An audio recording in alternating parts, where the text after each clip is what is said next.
Унгарски 4G или One Македонија телекомуникации доби лиценца за трет мобилен оператор.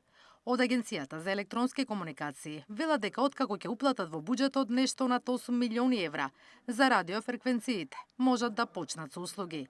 За почеток ќе треба да склучат договор со некој од постојните оператори за користење на нивната мрежа. Ќе има рок од 10 дена да ги плати надоместоците, еднократните надомести за сите три обсези.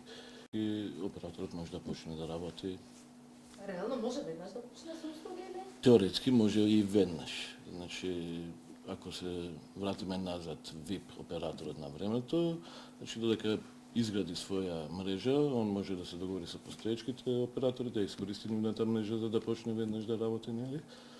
Иако законски по одлука и по одобрение ќе има, значи, законска обврска за во рокот една година да покрие еден град или технички кажано барем една своја базна станица да има изградена. Со влезот на третиот мобилен оператор ќе се зголеми конкуренцијата, пошто се очекуваат и пониски цени на мобилните услуги, но и поквалитетна мрежа. Секако се очекува да има и подобрување на услугите кои што мора да се пофалиме за разлика од многу места во Европа се подобри. Со третиот оператор очекуваме да бидат и подобри и секако очекуваме и намалување да има и на цените. Досега Македонија беше единствената земја во Европа со два мобилни оператори.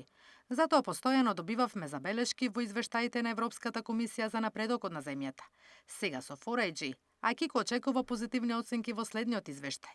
Инаку, според податоците на АЕК, на 2.105.000 граѓани се активни претплатници во мобилната телефонија. Најголем удел на пазарот има А1 со 47,5% и Телеком со 46,7%.